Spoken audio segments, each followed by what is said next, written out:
It's the summer of 1877, and you are drafting what you call your Confession of Faith. You are Cecil Rhodes, and you are sitting in a room at Oxford writing down your plan to take over the world. At this moment, you're a nobody. You have no money, you have weak lungs, no office, no party, no title. What you do have is an idea for a secret society that would work to bring the entire globe under British rule. You do not mean this as a figure of speech. You write the words down plainly. A society, you say, not openly acknowledged for the extension of one people's rule across the whole of Earth. Months from now, you will put it in your will and leave every pound you own to the founding of it, and you will name the lands you mean to take. Africa, the entire continent. South America, also the whole continent. The Holy Land, the islands of the Pacific. The recovery of the United States. You want to do all these things, but first you need money. You find yourself in South Africa during the diamond rush. You buy out every rival mine, one mine at a time, until you own them all. When you're done, a single company you control, De Beers, holds 9 of every 10 diamonds on Earth. But it isn't about the money for its own sake. It's about your plan. You become Prime Minister of the Cape. You charter a company of men, send them north with rifles, and seize a piece of Africa you named Rhodesia. You write the laws there that keep the native population powerless. You say out loud in Parliament that the African is to be treated as a child. Years later, the country and its people will name themselves Zimbabwe. But then your health breaks, and you die in a cottage by the sea at age 48, with a fortune of £6 million and your plan to conquer the world languishing in your will, a project for others to finish. The men who open your will take a look at your grand design to rule the planet from the shadows and are embarrassed. They decide instead to use your money to found a scholarship. The students who win it will be called Rhodes Scholars. This is Wait a Second, Peter Thiel's Secret Society.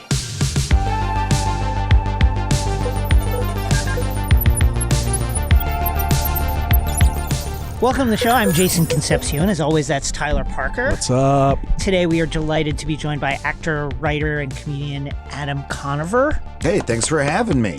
Adam, are you a part of any secret societies? Yeah. Not that I know of. I mean, I started a few in like middle school. Did you? You know, I was into like the silly version of the Illuminati. You know, Sure. it was a lot more fun back then. It was just sort of a fantasy. You know, so yeah, you know, it was a good time, but no, not in real life. Well, we are having you here today to discuss the recent revelations around Peter Thiel's Dialog, which is a secret society, invitation-only secret society. He co-founded in 2006 along with Orrin Hoffman and Rafi Grinberg. The best way to discuss it is to talk about the people that are involved in it. It's been active for about 20 years, has been very secretive, no press releases about what they talk about, has various meeting spaces around the world. There was a meeting in Dublin that I think is scheduled. They bought some property in Washington, D.C. For these gatherings.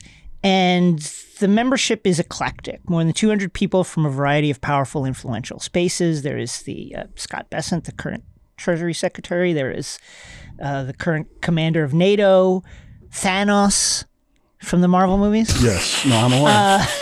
I mean, hey, look, the rich get richer. Yeah, you know what I mean? Cory Booker, various security researchers, and Ezra Klein, New York Times op-ed writer and podcaster. And, you know, only a few of these folks have issued statements on their membership or what they believe they were doing. Some of them are members and some of them are attendees. Like, correct. Klein said he's not a member. He's he attended two of the conferences. Yes, he said Sophia Bush, same Sophia thing. Bush. It was like she was said she was saying yes to any opportunity to I promote thought it was this a conference. doc on. Yes. Yeah. So, your take on this? I mean, I've been invited to their events. Have you? To Dialog? Yeah, I have not. They invited me to one. I hadn't decided I was going to go yet. I had not heard of it, and I was like, okay, it looks like there's hundreds of conferences like this around the country. Yeah. I've been to other conferences where it's like, oh, we're going to have thought leaders and a couple, you know, here's an academic, here's a journalist, here's another person, here's a tech person, right? You get together and chat. Right. Some of them are like, we like to bring together people who are ideologically different or whatever. Yeah, and they're networking events, right? And so I got the invitation to the thing, and I was like, yeah, this is a classic networking event. There's some like, you know, government people, et cetera. It's very expensive to go. How much to attend? Their sticker price is like in the low 5 figures. But they offer I mean, in the Wired. I mean, like it's a country. It appears to be a country club kind of thing. Right. It was $13K, I think, in the Wired piece is the sticker price. But that, I guess, the staff they price it by hand, and so for specific people, it's specifically different. But I guess the majority, of like 70% of the attendees or something like that, are on some. Yes, like Stanley McChrystal, retired general. Does he have $13K just like laying around to attend this? Well, a lot of people are being paid by the way their way is being paid by their organization, right? By their university or their tech company or Anthropic or whatever it may be. I mean, I'll give you my take, which is that like I don't believe this is a secret society. It's one of many, many, many conferences like this. Like Davos is very similar, right? Yes. It happens to be more secretive than most of them, which is probably not great. Right. It is also the idea of elite events, you know, events for elites coming together and discussing things is like generally problematic, right? Like, I agree. Like invite only conferences make a lot of sense. But when you're, you know, what is the purpose of the invitation, et cetera, et cetera. And so the revelations about this conference in particular, that they were ranking people according to how important they were, how famous they were, how many assets they managed, if they were an asset manager, stuff like that. That's gross, first of all. Right. And second of all, the fact that the emphasis is on secrecy and exclusivity, and then all of this information was leaked in the most sort of like boneheaded way. Like I didn't read in detail about it, but it did not look like this was a devious hack. This looked like it was someone did view source on a web page or something. Yes, the hacker whose handle is Maya Arson Crime.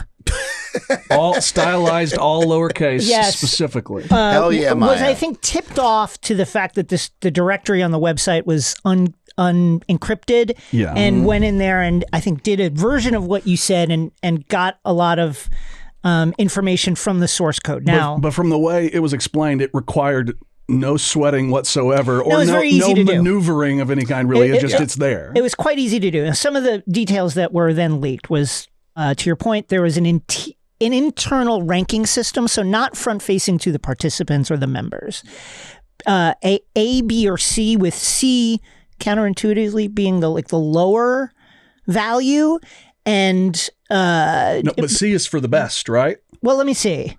I thought C was the highest. Most famous people land at C. Lesser known figures rank A. The grade tracks usefulness to the room, not prestige. Got it. Okay. So I guess it depends on how you look at it. There's a value add score on top of the letter grade. Each member gets a 1 to 4 score depending on how much value they bring to the conversations. There was a dating function. Profiles included a looking for love field. There's a romantic matching feature and a dating dialogue. I find that very interesting. I did not heard any part of that in the pitch. So yeah, we will discuss that more after we kind of run through these details. There's that's a really interesting dimension. That's an interesting dimension. There was a stipulation of no government emails. So it's only personal emails. Which, I mean, I think was to bypass archive laws. Like, well, if you use someone's government email, it's like very complicated. Right. It's not worth the trouble. Some of the session titles were Building a Cult. How's your sex life? ?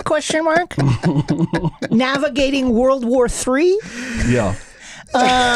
Which I think when you add to the secrecy element is a little concerning. Little not great. It is. So again, my take is, and I've been to small group discussion conferences, right? And they're generally like Mike shows how to build a cult. They're generally jerk off sessions, right? Yeah. They're generally people sitting around for 45 minutes and going, oh, what do I think? World War II. Oh, geopolitics sure is crazy. Yeah. And then they go all have dinner, and then they have drinks, and then they say, good to see you. Let's exchange phone numbers. And that's the point, right?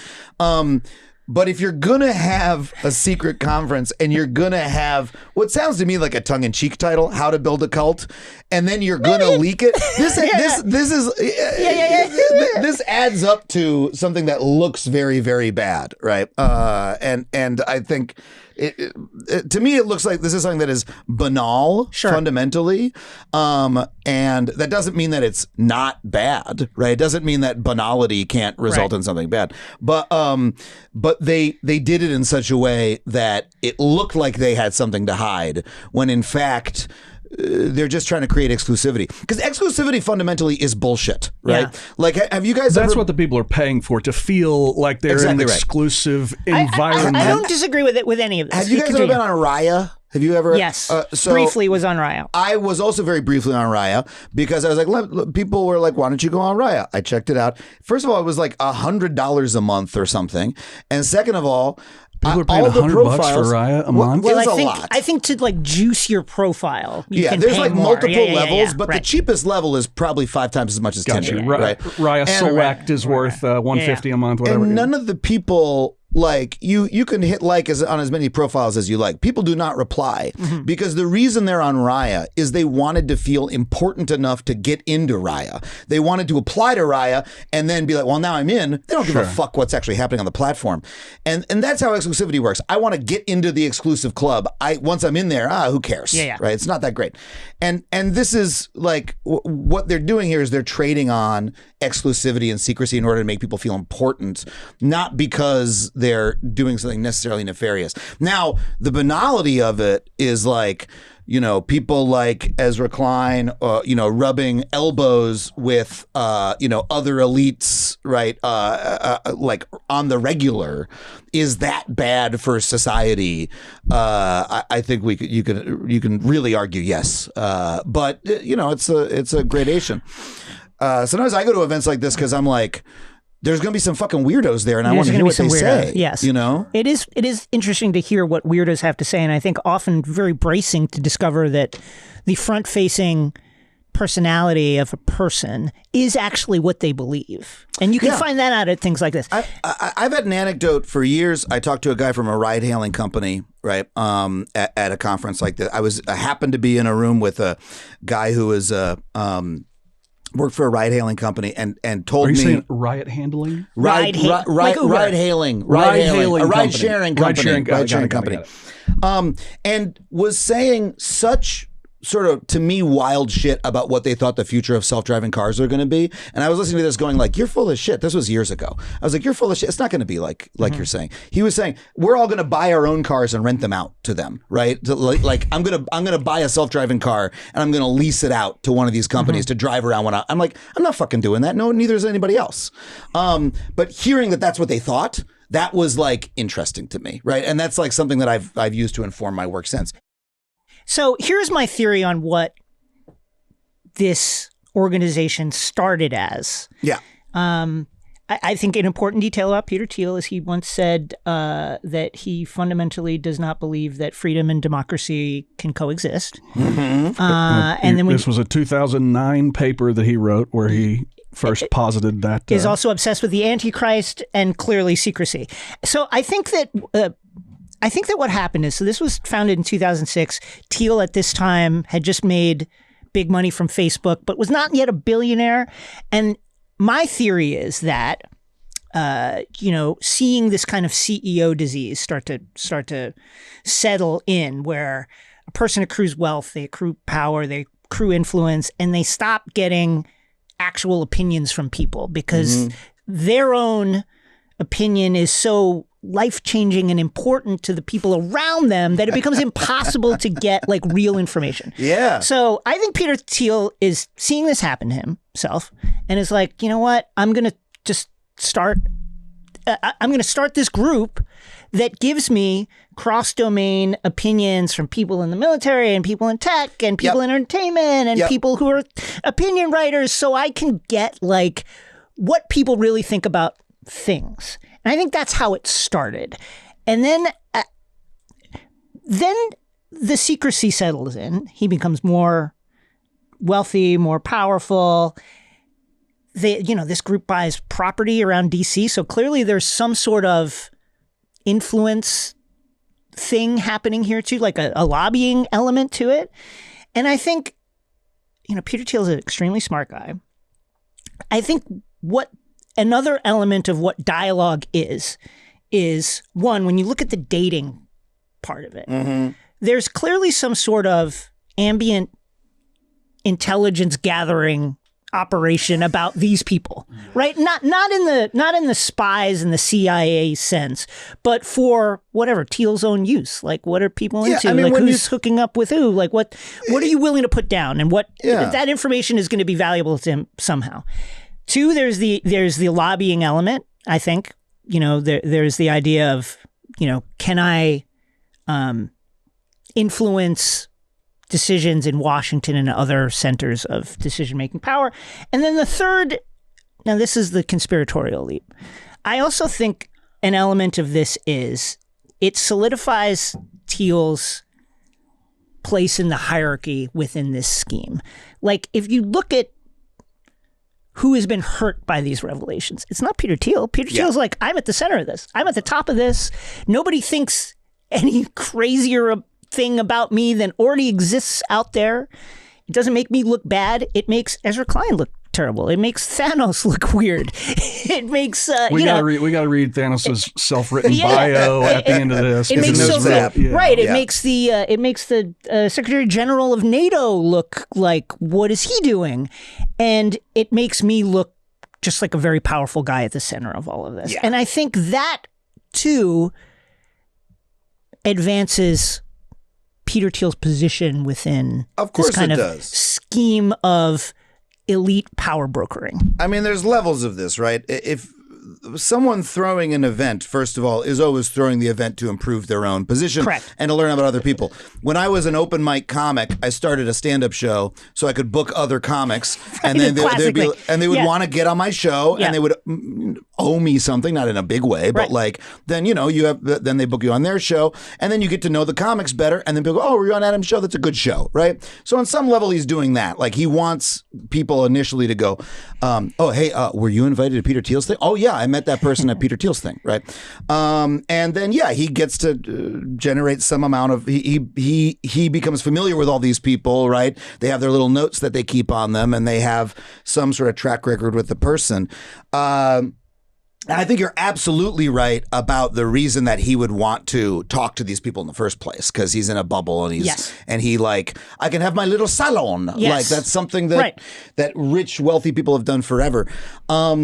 I also think a really key part of this, though, is that, Peter Thiel in many ways is like the anti-Elon Musk, where Elon does everything in public and he wants to be famous. Yeah. And Peter Thiel wants to be powerful but secretive. Yeah. Except that I believe he probably likes the media perception of him as being a shadowy Illuminati figure. I think that's right. And so even the revelation of, Peter Thiel is a secret society plays into his all-powerful mystique, when in reality, he's just another fucking guy who started PayPal. Like, he's just he's not a super genius, right? He's not he's not like pulling the strings. He's not running the Illuminati.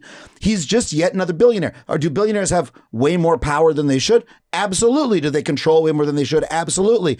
Do they make decisions behind closed doors that affect all of us? Absolutely. But it's not like when we build it up into that he's like, one of that there's some, you remember in Evangelion with like the board of people who are like, we are telling, like the shadowy board of people who are controlling the world. When we build up that mythology, that actually gives them power. And so that's part of why my take is like, it's just a fucking conference. And that's bad in the way that all of these conferences are bad to some degree. Right? I would push back in this way. Okay. In that, I don't disagree with anything you said. Like, he's a man, he bleeds, he's a guy who started a conference. Yeah. At the same time, I think part of what makes it difficult to grapple with guys like Thiel, the influence they have, the influence of money on politics, etc., is that, like, it's just impossible to comprehend how much money billions of dollars 100%. Is, and like what you can do with it, and the things that you can buy with it. Yeah.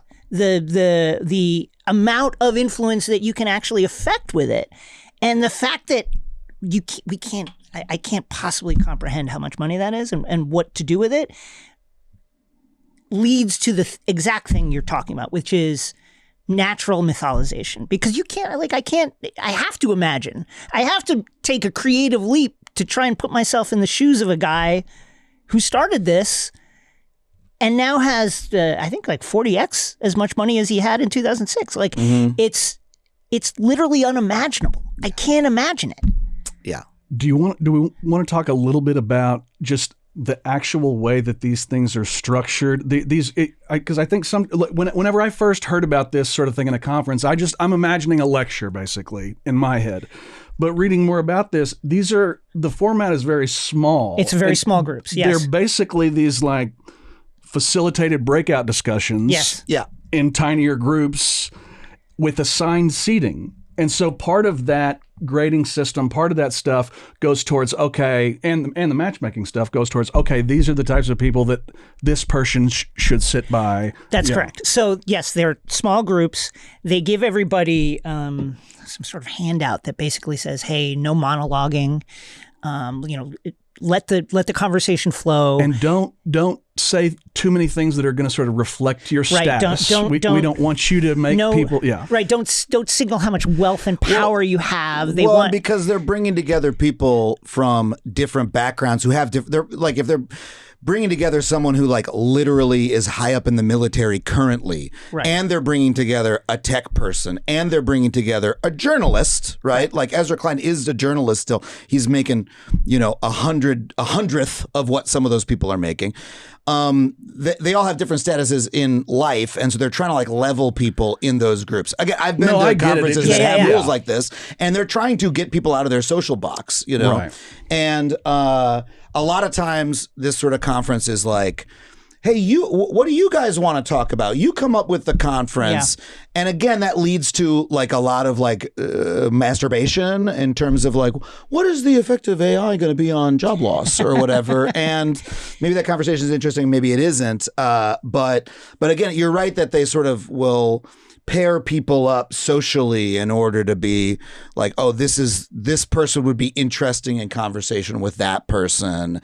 And at the same time as you can say, oh, there's some high-minded reason for doing that. Well, it's also social, right? And it's also about creating the connection and, the lines of power, right? So Thiel apparently never was present at any of these gatherings. Oh, well, that was... Nor was he brought up, which what do you make of that? Because how is he then harvesting the value from these conversations? I guess I would imagine that he has people that are there that would update him about the tenor of the conversations. I guess there's a world in which these are recorded somehow surreptitiously, although I guess that's pretty dodgy when you have the commander of NATO there. But what do you make of that? The fact that he never personally, at least according to the reporting that we have, which is notably fragmentary, was never there and was never or rarely brought up in conversation. I mean, a guy like Peter Thiel is going to be like invested or involved in a million things that he actually knows nothing about or doesn't participate in or helped start. And now, because there's only, he's only awake for 16 hours a day like anybody else. Right, like he can't literally go everywhere and be everywhere. And sometimes you do hear people making these connections where like this person's associated with Peter Thiel. It's like, well, Peter Thiel probably hasn't thought about that person in 15 years or whatever. Right. So to me, and I'm completely speculating. Yes, of course. But I think your original supposition was right, that when it started, he was like, oh, I'd like to bring these people on. And then he got bored and he did something else and the conference kept going because it was like useful. And he's like invested in or has the startup cap. Who knows if it's a nonprofit or a for-profit enterprise. He's sort of like passively involved. And it's like one of the many things that he has his, how like sometimes you'll hear about like a celebrity owns a restaurant and then you realize the celebrity doesn't own the restaurant. Right. The celebrity owns 3% of the restaurant and went to the opening. It could be that or it could be more, and we don't really have a way of knowing. Right. Ezra Klein released a 2,000 word, I'm definitely not mad statement about Please don't print that I'm mad. Please don't print that. It starts, enough people have asked me about Peter Thiel and the Dialog story that it's worth saying what it is, at least what I saw it to be. So Dialog is a conference. I went in 2018 and once in 2022. No one ever asked me to keep it or my presence a secret. My understanding was Thiel was one of its founders, but no longer involved by the time I went. I never saw or talked to him in connection with Dialog. And so I think that you're right to an extent about that. It is the secrecy element, though, that, like, why not just be like Davos? Hey, it's rich, powerful people getting together to talk about money. Then people can be annoyed by it. When they go, they can decide to do what Rutger Bregman did. You remember that? He called out the conference on stage. He's probably never been invited back. Or maybe he has because they thought that was awesome. Yeah. Or you could go and be corrupted by the influence of the billionaires, or you could be somewhere in between. And that's like a decision that each person who goes has to make, right? But it's more public. I would agree that would be better. They wouldn't have this problem right now. It's a self-created problem. I agree it's a self-created problem, which is why, again, my conspiratorial angle is he loves the problem. I think he likes the problem. To your point, I think he likes this kind of pall of secrecy, this kind of like the vision of him as a dark lord pulling strings who would then flee to Argentina because of the rising political climate. And he likes the idea that people associated with him, when it is revealed they are associated with him, would take a hit, not him. You know, Ezra Klein releasing a 2,000 word, hey. Yeah, Joseph Gordon-Levitt had to put out a statement, right? And it was like an okay statement, but it's like people are pissed at Joseph Gordon-Levitt now, you know, and it's a difficult thing because again, I've gone to things like this and been like, well, I'm going to go and be myself, and maybe I can yell at somebody who I disagree with, and maybe I'll hear some wild shit, and that'll inform me. When you're opposed to people, it's often useful to hear what they say. Agreed. Right? But then at the same time, and this is the question I would put to Ezra, or that I hope he's thinking about, would be like, if you go to these things regularly, like if you go to an event like he went twice, he goes to tons of other conferences. So does everybody else in his position. You're going to these conferences where the terms are being set by Peter Thiel, right? And his and the other billionaires and the other people who are putting it together. And so they're sort of like setting the table for what the ground level of discussion is, for what the terms are, for what the presumptions are. And you have to ask yourself, like, what might I be insidiously accepting without meaning to? What is my presence laundering? Yeah, what is my presence laundering? Could be as well. Yeah, absolutely. And you have to make a judgment about that. And that's what I've done every time I go to something like this. I'm like, okay, who's actually putting it on? Right. And how do I feel about this person? Do you think it's possible to, I think LA is interesting in the sense that there is a lot of kind of vertical movement between class stratas here. You know, the writer who interacts with the millionaire producer who interacts with the billionaire or whoever, and it moves like that. Do you think there's any value to conferences like these? And like, what is the real world application? I do think that it's important to live in a world where, I'm a Knicks fan. I just saw the Knicks win the title. I think that there is something weirdly, not beautiful is the wrong word, but like weirdly incredible about like the social democrat leftist mayor of New York being this fan of the same team as like ostensibly Donald Trump. Like there's something. Yeah. Is there any value that we can glean from that can help society? I don't know, but like putting people of various views together in a format like this, do you think has it added any value to your life? And is it? I've only gone to this sort of thing sort of like experimentally and to say like, okay, I was invited, let's go see what the fuck is going on. And I have occasionally gotten something out of it. I find that the presentation of we bring together people from different groups to have a discussion is really up its own ass for the most part. And I think one of the problems with it that you're making me realize is it's generally when we are bringing together people from different elites or from different social strata. It's usually the elites bringing in the poor people, right? Yes, yeah. And that does end up like infesting the poor people's mindset. Like I know writers who. They're wonderful writers. They come from difficult backgrounds, right? They are brought into Hollywood, and oh, do they love being friends with David Zaslav, you know? And like that makes them feel that they have value. Front row at the Knicks, big Knicks fan, David Zaslav. Exactly. And like, look, if I had met David Zaslav, I'd shake his hand and I'd be like, "Hey, sir, do you want to do another show sometime?" Well, I've never worked with him specifically, but you know, when he was running Warner Brothers, that was my, you know, that was the same network used to do my old show.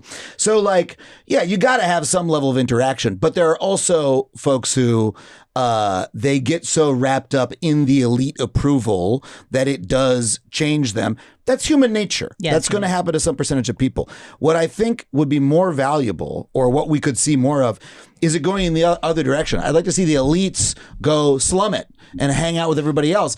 So what you said about Zoran made me realize what was cool about the Knicks specifically is Zoran went to like a queer bar in Bushwick, you know, to watch the Knicks game. Like there were people who I know from comedy on their Instagrams going, here I am with Zoran, because he just went to like some fucking bar, you know, and he also went to the game and he also, you know, spoke at the parade. And so he lowered himself. When he went to the game, he sat in the nosebleeds too. That was exactly also a pointed. And like it's a pointed symbol, and it's also he wants to remember who he is and who he's a part of, and he wants to be of the people. And what you don't often see guys like Thiel or even Ezra, you know, do the same thing, right? And go to the place where everybody else is. When you bring people to you, you're making them more like you, rather than you being willing to. So when I see these guys say we bring together different people, I'm like, you're bringing people from different backgrounds into your room. You're not going to their room, and I think you should. Now, let me. Here is my hypothesis on the secrecy. Sure. Just the general secrecy around Thiel. I think he's a guy with weird views. I think he's a guy with unpopular views, and he understands they're unpopular. He's not a fan of democracy.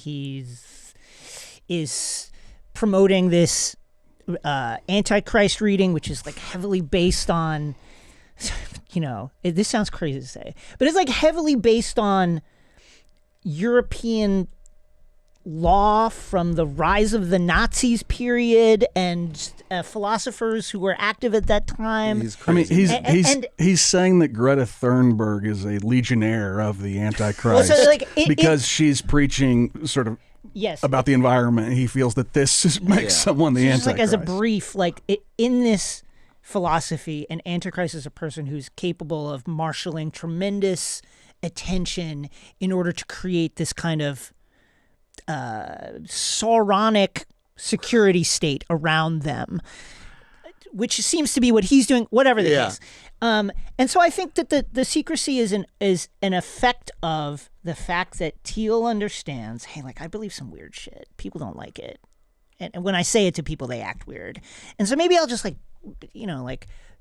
selectively choose who I will open myself up to. And I'm going to kind of drop that veil of secrecy around everything I do, just to be like very guarded about like how like truly weird I am. Now, we said, you know, we've been talking about how this is just a conference, and I agree with that on a base level. This is probably very banal. I believe Ezra Klein's statement that like he went to this, there was nothing weird going on. It was just a conference. At the same time, I think that Thiel is very aware of, I'm the billionaire that's interested in the Antichrist. He must understand that people think that is weird. He must understand that there is a certain effect that happens where, you know, when you're in a room that is elite, it can feel very normal. You're sitting there and being like, you know, I don't know, I'm at this party and I don't understand what the big deal is. And then you leave the party and the effect of FOMO is such, like a lens, that makes it the place seem more than what it is. But it is that effect, the feeling that it's more than what it is, that is really real and is real for a much larger segment of the population than the people who are just in that room. And I think Thiel plays with that. I think he plays with the idea that I think he maybe likes the idea that people who are ideologically opposed to me, like Ezra Klein, will be sullied by their attachment to me when it is revealed that they are somehow attached to me. I think he enjoys that. Yeah, I mean, when people are invited to this event, I don't think they're being invited to say, "Hey, let's get Ezra Klein or whoever else to spread our evil message of and we're going to try to incept something into the public." Right? Yeah. They're just like, no, we're going to bring these people together as a normal social power game for the same reason any elite person might throw an event for a bunch of power brokers and socially important people to try to be in the center of the room. But also, it by bringing people like that into their world, they justify themselves. They normalize themselves, right? I think the only reason I push back against some of the framing I see about the story on social media is because it is just a conference. It is just banal, and that can be evil, right? The evil of it is banal. And when I see people who are sort of on my side or broadly opposed, I fucking hate Peter Thiel. He's done incalculable evil, right? But when we start thinking conspiratorially and making up conspiratorial stories, we are actually falling into his trap because he likes us to think of him that way. The evil people, the powerful people of the world would love us to build them into the masterminds, right? When in reality, they're just doing the same shit that rich elites have always done. What are they doing in the country club, right? That's in your town. They're not deciding what babies to eat, right? You know what they're doing? They're hoarding land and money, right? What is the problem with the Hollywood Country Club? Is that there should be fucking apartment buildings there instead of a golf course, right? And what are they doing when they're in there? They're just playing golf, right? And they're exchanging phone numbers and saying, nice to see you. And that's banal in a boring way. That's evil in a boring way. Well, I think it's like you start sharing spaces with these people and developing relationships, and so you don't go into it thinking like, oh, we're going to be these like-minded people that are working towards a common goal. It's, yo, I know Jeff, and he's he's big up and all that stuff. I can, he's fine. He's good. Y'all should hang out. He's cool. Yeah, got some weird views, but otherwise he's fine. I don't disagree with any of that. I don't disagree with any of that, but I do think that there is a image that Thiel plays with, and that there's a world in which the way dialogue is perceived is part of that. That's all. Yeah. And they created the perception that people now have, right? By wanting to be secret in order to seem exclusive for, again, I think a boring reason. They're trying to make elite people feel special. Yes. That's the main reason, Why is it hard to get into the secret club? It's a fucking Soho House on steroids. That's all it is. Ooh, I can't get in. What goes on? Yeah. Well, that's what they want you to think. But by doing that to such an extreme degree, they've created now the conditions under which they can have a leak and embarrass all these people and look like a more shadowy conspiratorial event than they actually are. I've compiled the roster of the all-time evil billionaires. Oh, great. And I'm going to read it to you now. Spoiler, in this extremely elite group, Thiel does not really rate in the top 10 or the upper half of the top 10, but I'm going to give you the group. He's getting minutes, though. He's getting minutes. He's coming off the bench and just moving the ball around. Right. So, but we got to think about the greats, the all-time greats. That's the problem. We got to think about the all-time greats. So we'll start here with the S tier. Number 1, King Leopold II of Belgium. He ran the Congo as his personal fief, extracting rubber from there at industrial scales. The death toll was estimated in the millions. It was very, very brutal if you ever want to look it up. Before you go. Yes, no. I was just going to say now, we can argue about whether he was a monarch in control of the entire assets of the state of Belgium. Does that make him a billionaire? I think if you count it up, he was, but is he technically a billionaire? Hard to say, but I'm going to put him at the top. I was just going to say, just as a nod to you, because I think that the listeners should know this, you have labeled King Leopold plus the next 2 on the list as, quote, franchise villains. I think these are your franchise villains. These are franchise villains. Absolutely. Which I think is an important distinction when you're you can... I mean, listen, people who refuse to extract rubber at the extortionate prices that King Leopold set had their limbs chopped off. This happened. To millions and millions of people, it was horrendous. King Leopold. not to mention was involved in a Epstein-like scandal of its day that we can't even get into. The original that part of it. The original kind of prospect that really breaks the spreadsheet. I mean, he was just incredible. Yeah. So that's number one.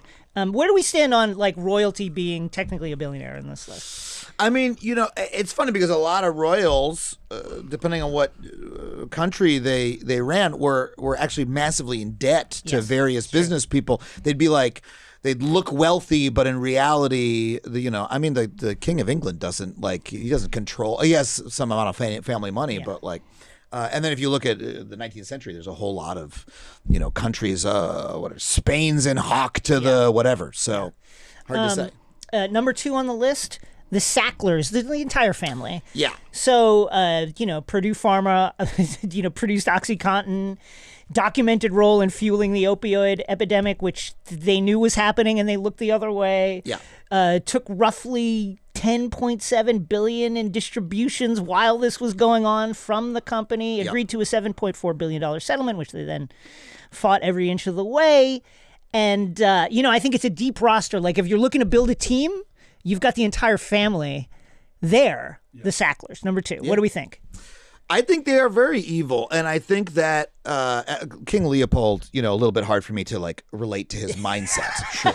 You can't get in there? You can't get in that head? It's a little bit far from my experience. Yeah, Give it a try. We don't got to go anywhere for a while. I think the Sacklers are a really good example because I think they play into what I'm talking about, which is if you went and talked to one of the Sacklers, they'd be like, no, I'm just a businessman. I was just building a company. And then what? I'm not supposed to get paid by my company?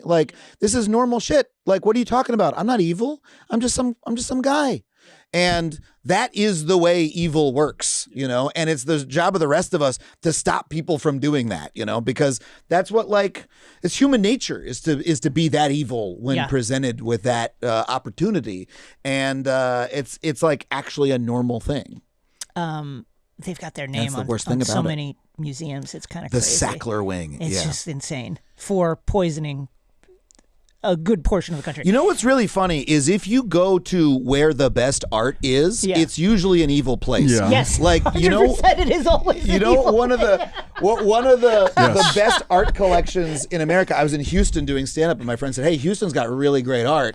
And I was like, "Why is that?" "Oh, the oil industry." Yeah. You go to the Netherlands, go to Amsterdam. I was in Amsterdam, beautiful city. Went and looked at all that art. And all the Renaissance, all the Dutch masters, and then they had one painting that someone did of the coffee plantations in Java that funded all of the patronage of the Rembrandts, right? And one little reference to yes, this is what was going on because. They fucking destroyed entire other nations in order to make that. This is a good transition into number three. Henry Clay Frick. He was Andrew Carnegie's enforcer. He ran the Homestead Steelworks for Carnegie. When a strike broke out there, he brought in the Pinkertons, and many strikers died. And this guy absolutely loved art. He was nicknamed the Ghoul with the Vermeer. His mansion, now a beloved art museum. Yeah, no, I literally was in New York last week, and my friend was like, "You should go to the Frick." I didn't go, but I was like, "Oh yeah, the Frick, it'll be frickin' great." I didn't know it would be. I mean, I've done events at the Getty here, right? And it's like, oh, what a beautiful place, and. I made waves because I was doing one of these events and I was the opening speaker and I was like, let's talk about what Getty actually fucking did for a second. Because this was about labor and politics. And I was like, this man killed people in order to build this marble tomb to himself. And that's what we have to keep in mind. Now we go to the A tier, the second grouping here. We start with Andrew Carnegie, yes? Quote, perennial contenders. Perennial contenders, yes. That's right. Okay. So Carnegie built his steel fortune, employed Frick to kill strikers, but kind of invented the philanthropy redemption arc 100%. of the kind of early millionaire and billionaire Gilded Age set of hey, everybody hates me because I killed all these strikers and made all this money. What if I gave my money away? And created museums. Yeah, it's and a great libraries. Libraries. It's one, it helps the public too. It's a wonderful tax break. Let's not forget that. Yeah. And it keeps my name kind of like spoken down through the ages. I mean, literally, there are libraries in LA where it's like, oh, that's a Carnegie library. Right. That's like one of the nice ones. There's one in East Hollywood near me, and it's like a really nice building. Not that much space for books. The building's very pretty. But yeah, I mean, they're literally still called Carnegie libraries today. You could like look at a list of where they are in America, and like, it's amazing the degree to which people are still like, oh, Andrew Carnegie was a great man, because he did that himself. He just he bought himself that image, which comes back to your point about Peter Thiel. There's no way that Peter Thiel's image isn't self-created. All these guys have the power to do it. I did a video a couple of years ago about Yvon Chouinard, the Patagonia billionaire, has also done the same thing, and it has worked so well on liberals where they're like, oh no, he just... I love him. Yeah, what are you talking about? Like, No, he donated all of his money. No, he donated it to a foundation that he and his family solely control. So this is a clever estate planning by your boy. Exactly, great estate plan. They'll fly on PJs for the rest of their lives with on that nonprofit. You know. Number 5, Cornelius Vanderbilt, the original robber baron, railroads and shipping monopolies, allegedly said of his rivals that he wouldn't bother suing them because the law is too slow. He'd rather ruin them. Yes. Just kind of like your classic Gilded Age villain. Number 6, John D. Rockefeller, the oil guy. Standard Oil at one point controlled 90% of oil refining in America. The government used the Sherman Antitrust Act to break him up. We'd love to bring the Sherman Antitrust Act back one of these days. Oh my God. Yeah, I mean, are we Jesus not Christ. in a Gilded Age, truly? When you look at Yes. a new technology comes along, somebody then creates a monopoly over 90% of this thing that the world now requires to run the way that it does. That sounds a little bit like 2026 to me. And then we can end here. Henry Ford, of course, revolutionized the manufacturing process, was also like one of the craziest anti-Semites ever, loved Hitler. He was so efficient. Big fan of Hitler, wanted to help the Nazis become even more efficient, and was probably very sad when we went to war against them. Just like an incredible heel turn that nobody really expected from Henry Ford. Hitler had a pic of Henry Ford on his bedside table. Loved Henry Ford. You got to put him up there. Now, I will say, now we get to the Thiels, the Elon Musks. Elon Musk will rise. It is expected that the cuts to USAID will cause up to 14 million excess deaths by 2030. That might be the most deaths caused by a billionaire. So expect Mr. Musk to shoot up this list. Now we then then start getting a lot more playing time. We then have to wonder, like, as the first trillionaire, does he really count? And now people might say, what about Jeffrey Epstein? I agree, but here's the thing. We actually don't know, and this is a problem. We don't know how much money this guy had. How do we still not know the exact assets under control of Jeffrey Epstein? But we don't know. Was he a billionaire? Was he a true billionaire? Was he a 100 millionaire? Was he a high 100 millionaire? We don't know. And so hard to put him in there. That is our list. The top 7 most even billionaires of all time. I agree with that. I think we will have to see how many people Elon kills by the end of his life and put him up against the Sacklers, because it's going to be an incredible neck and neck tally. Elon's story isn't over yet, and he keeps doing more evil stuff. He's not. It's not over, but it's only halftime for Elon Musk. Yeah. No, and some would say he's like only just now really locking in to like what his, you know what I mean? Yeah. He's really going to start like shooting the ball now in the second half. He's going to really start putting up. Okay, let's go to the Doomscroll. Okay, welcome to Doomscroll. Adam, the story, we just kind of keep track on some stories. Some stuff we've had our eyes on in the past. Some stuff just kind of made us raise our eyebrows a little bit. The Ozempic maker got hit by 2 ransom attempts. Danish pharmaceutical giant Novo Nordisk, the maker of Ozempic, and Wegovy. They're dealing with fallout from 2 separate cyber attacks after hackers demanded a combined $75 million and walked away empty-handed. This first group, known as Fulcrum Sec, they claim to have breached the company earlier this month. They demanded $25 million. There's a second hacker called The Users 007, which I love I like they it. never stop being nerds. No. You know, They claim to have independently broke in the exact same time that Fulcrum Sec did. They say they want $50 million. in exchange for what? Like they broke in and did what? They stole clinical trial information, patient data, but I think the most important thing, the real treasure chest here, is the company's internal AI models that they use to model new drugs. Oh, wow. So, you could imagine the uses for that, from the scary, like terrorists creating bioweapons, to competitors creating competitive drugs. And Novo Nordisk can't pay $25 million. That's a drop in the bucket for. They invented the weight loss pill. Yes. The theory is that they kind of strung the ransom people along until they could make a public statement, prepare their investors for the fact that this happened, and then harden their internal defenses. So the plan was to be like, yeah, we're going to pay, and then they're not going to pay, and then just cut it off. They went silent on both groups on June 11th and then announced the thing right. It was, yeah. Okay, so are you Team Ozempic or Team Hackers? That's... It depends on what for. Yeah. I think I'm Team Ozempic because having not for vanity, but for health reasons, okay. I think it's very important for people who are struggling with diabetes. And I also think having like a frontier drug creation AI model just like loose in the world is not good. It's scary. I don't want that. Chat GPT, make me super Ozempic. Yeah.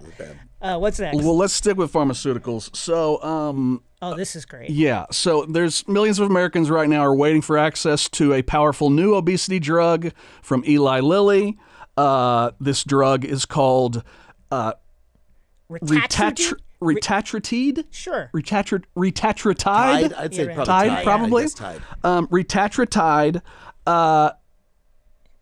But one, quote, very well-connected 79-year-old was able to have skipped the line and gotten it. Stat News is reporting that an unnamed patient in the White House received early access to Eli Lilly's experimental weight loss drug. No. Yes. They got it through the FDA's compassionate use program, they say, which is reserved for patients with serious or life-threatening conditions. No. Yes. Come on. Yes. The request was filed by a senior yes. National Institute of Health clinician in April and cited diagnoses of severe obesity, obstructive sleep apnea, and a lung condition.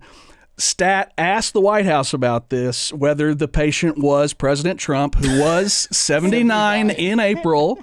The White House did not say no to Stat.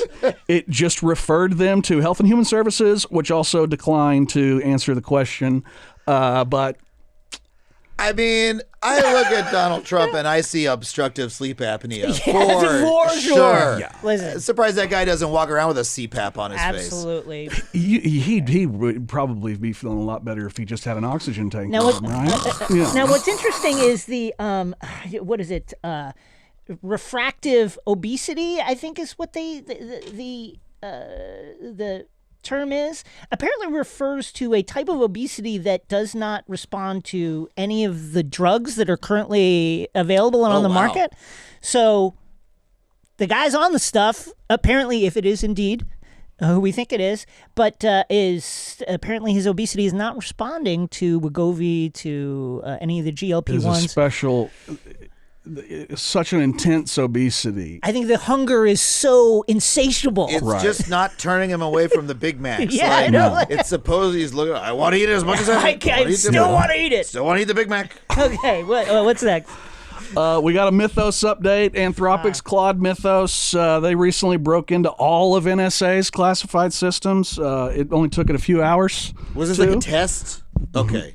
According to this was reports this week that came out of a Senate Intelligence Committee hearing.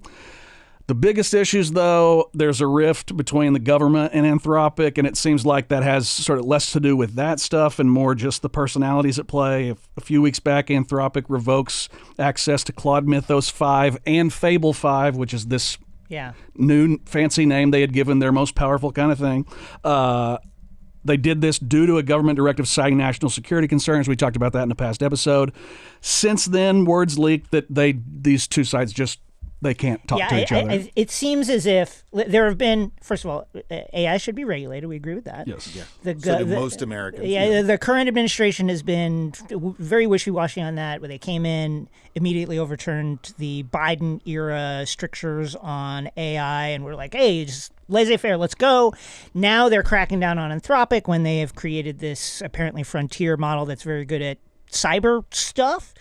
But a new report from Axios appears to say that a big factor in the banning of these models was just like the Trump administration hates these guys that work at Anthropic. Just like personally does not like them, is extremely dismissive of them, feels like they're weird woke lefties who are in the thrall to their AI god. And this shit goes back to them wanting to use like Mythos in weapons and Anthropic saying that they would not allow that. And that's when they become a supply chain risk, according to Hegseth. And then one of the quotes in the Axios piece says, "This is an unnamed administration official quote. Everybody said Anthropic was a bad actor. Some of us said it was time to give them a chance.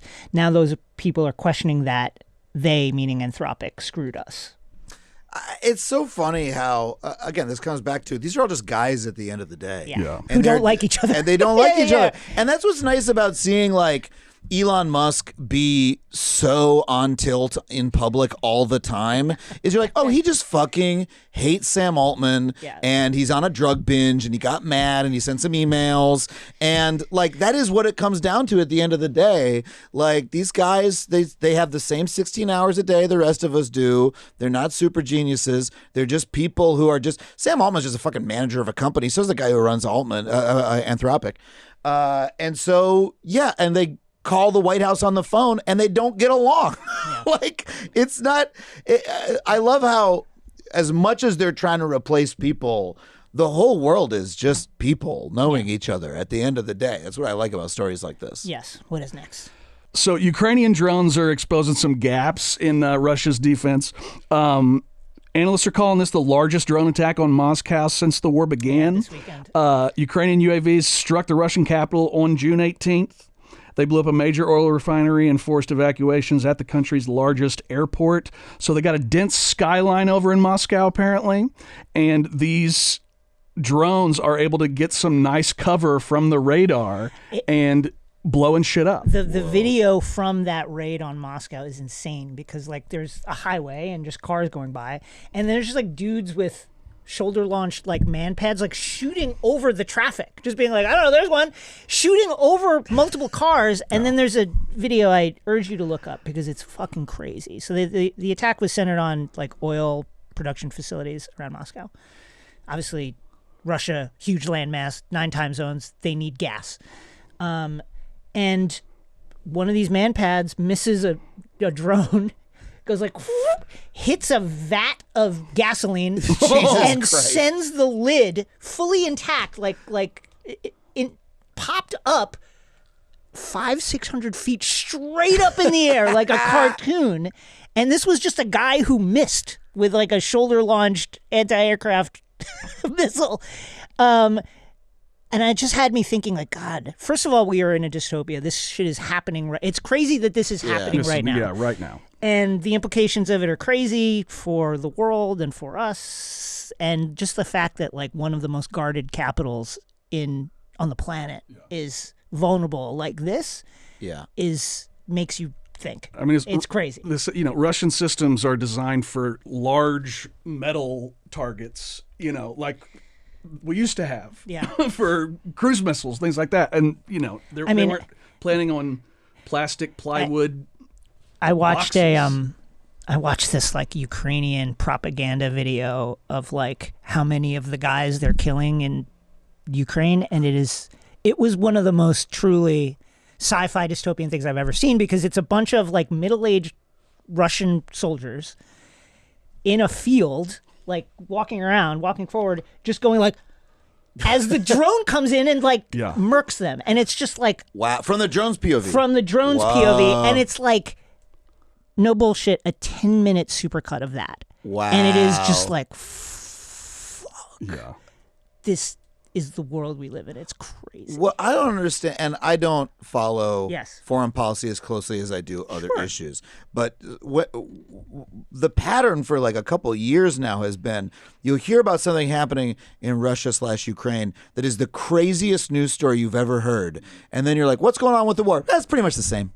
Like, tell them where they it's a truck and they're getting all the different... the Operation Spiderwebs. This is one of my favorite things. Well, it does seem like the recent developments are this. Okay. Ukraine has developed a middle strike capacity, which is previously they had long strike capacity and they had the ability to affect the front lines. Now they have this ability to hit like supply lines as they try to feed men and material to the front.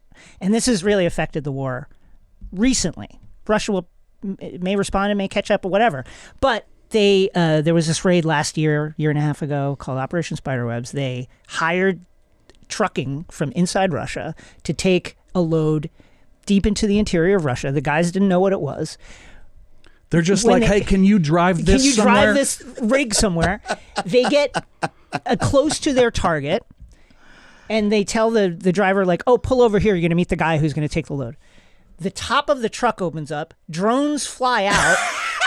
The drones are programmed autonomously. Like, there's no like feed to like a central station. The drones just understand like visually where they are. Yeah. And the target was like the Russian nuclear bomber fleet, of which they took out several planes, and struck thousands of kilometers into Russia using this technique of just like guys hired to do a thing. It's like Russian TaskRabbit. Like, yo, take this there. And that's crazy. I mean, one of the things that's interesting in terms of what it means is, the American leadership in world affairs as a hegemon has been based on, we have the most high-tech shit. Yeah. We have like shit. Nobody can develop stuff that we have. We have the craziest, most high-tech laser-guided whatever.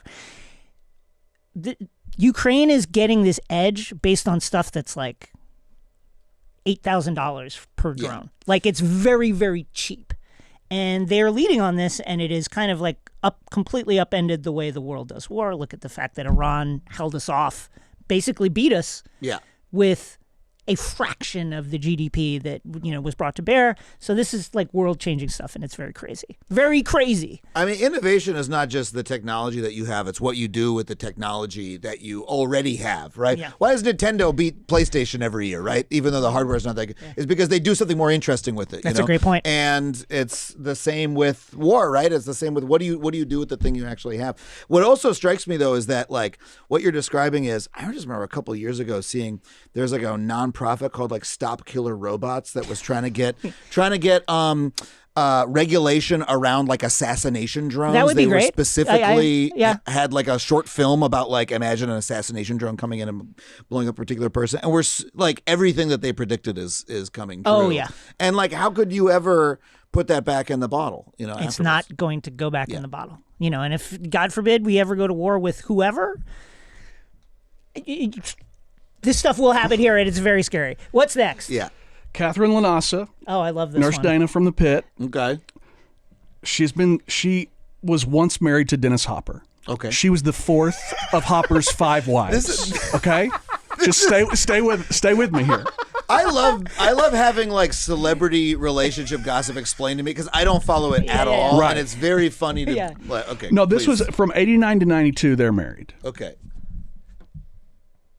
She told W Magazine that she was repeatedly visited by his ghost after he died in 2010. She says, we've been divorced a very long time, but I was this is why, her explanation for why she feels he was visiting her a lot. Yeah.